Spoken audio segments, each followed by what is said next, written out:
नमस्कार दोस्तों। क्या आप विश्वास करेंगे अगर मैं कहूं कि हजारों टन कचरा, वो कचरा जिसे हम बदबूदार और बेकार समझते हैं, एक पूरा का पूरा जंगल बना सकता है? जी हां, एक सूखी बंजर जमीन को एक हरे भरे जिंदा जंगल में बदल सकता है। यह कोई फिल्मी कहानी नहीं, बल्कि एक रियल लाइफ चमत्कार है। एक ऐसी घटना जिसने साइंटिस्ट को भी हैरान कर दिया। आज हम आपको एक ऐसी ही अनोखी कहानी सुनाने जा रहे हैं।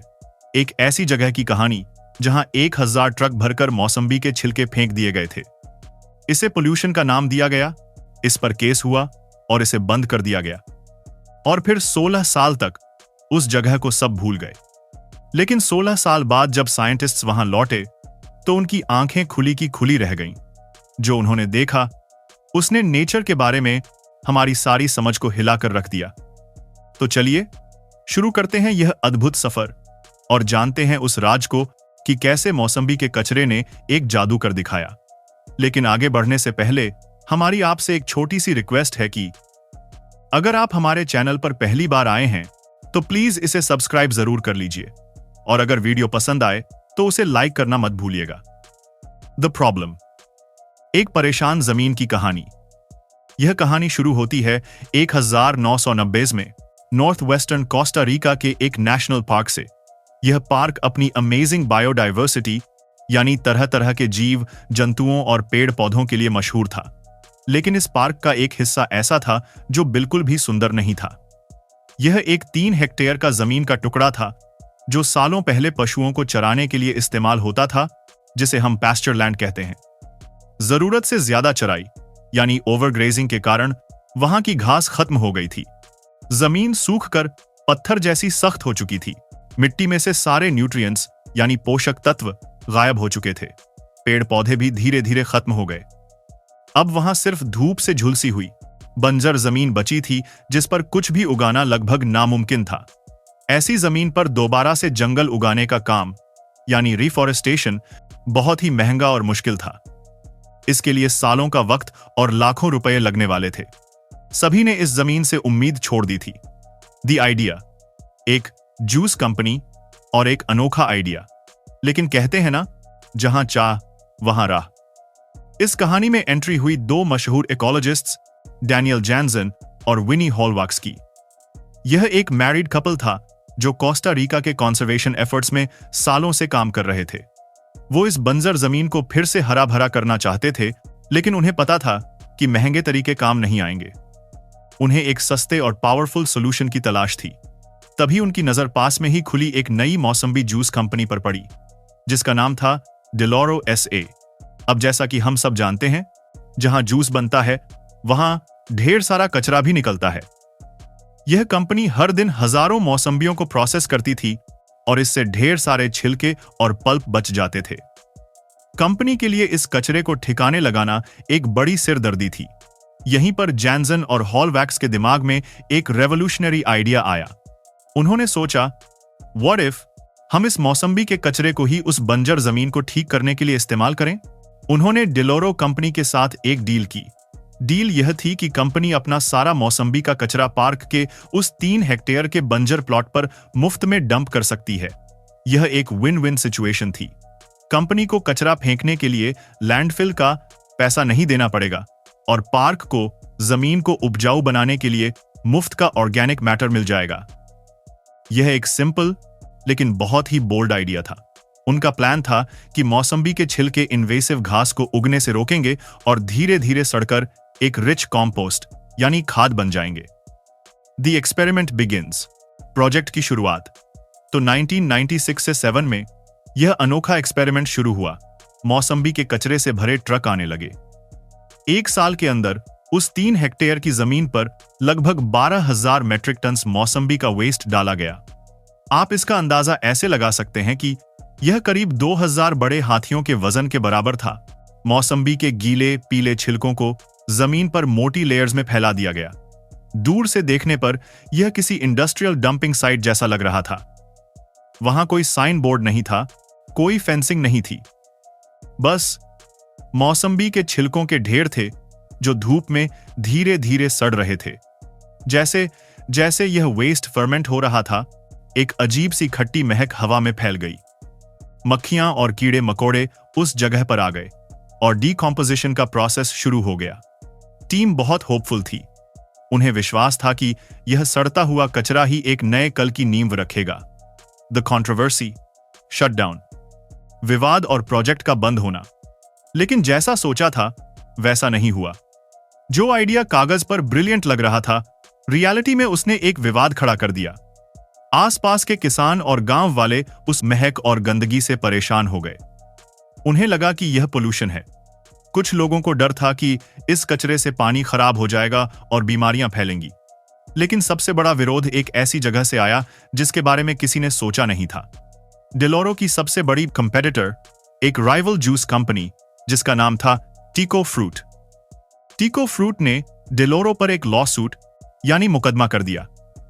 उन्होंने आरोप लगाया कि डेलोरो एक नेशनल पार्क की जमीन को गंदा कर रही है और देश के एनवायरमेंटल कानून तोड़ रही है। असल में यह लड़ाई एनवायरनमेंट से ज्यादा बिजनेस कंपटीशन की थी। डेलोरो को मुफ्त में कचरा फेंकने की जगह मिल गई थी जिससे उनका खर्चा बच रहा था। टीको फ्रूट को यह बर्दाश्त नहीं हुआ। मीडिया में यह खबर फैल गई और मामला कोस्टा रिका की कोर्ट तक पहुंच गया। सिर्फ एक साल बाद 1998 में कोर्ट ने टीको फ्रूट के पक्ष में फैसला सुनाया। कोर्ट ने डेलोरो को तुरंत इस प्रोजेक्ट को बंद करने का आदेश दिया और बस एक्सपेरिमेंट खत्म हो गया। कचरे के ट्रक आने बंद हो गए। उस साइट को वैसे ही छोड़ दिया गया। दुनिया के लिए यह एक फेल्ड एक्सपेरिमेंट था, एक शर्मिंदगी जिसे पार्क के एक कोने में दफना दिया गया। सब इस कहानी को भूल गए। The lost site. 16 साल बाद एक भूली हुई जगह। 16 साल बीत गए। उस मौसम्बी के ढेर पर क्या हुआ, यह जानने की किसी ने कोशिश नहीं की।